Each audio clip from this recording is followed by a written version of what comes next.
দাদা 1000 টাকা দিচ্ছি ঘন্টা খানিকের জন্য, আপনার বউটার আপনার বাড়িটা একটু ভাড়ায় দেবেন?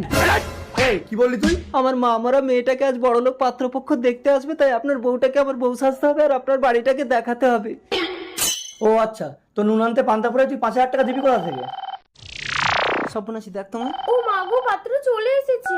হ্যালো, হ্যাঁ, বাঁ দিকে ঘুরে ডান দিকে গিয়ে নিচের দিকে মুখ করে সোজা উপরে চলে এসো। পাত্র এসে গেছে, আপনি তাড়াতাড়ি ভেতরে যান। এসো বউ। আস্তে, আসুন, বসুন, বসো বাবা। ও মাগো, ছেলেটা কি হ্যান্ডসাম। এই সর্বনাশী, মুখ ঢাকাতে। মদন বাবু, এ তো রাজপ্রাসাদ। হ্যাঁ, এরকম বাড়ি আমার অনেক আছে। আমার মেয়ের বিয়েতে এ বাড়ি আপনার ছেলেকে আমি দান করে দেবো। না না, এ বাড়ি আমি দেবো না। কেটা? ও এ বাড়ির চাকর। এই যা ভিতরে যা। আসলে অনেকদিন ধরে আমার বাড়িতে কাজ করছে তো, তাই বাড়ির মায়া ছাড়তে পারছে না। আমার বাড়িতে আমি চাকর? তা আপনাদের আসতে কোনো কষ্ট হয়নি তো? না না, আমার তো 10-12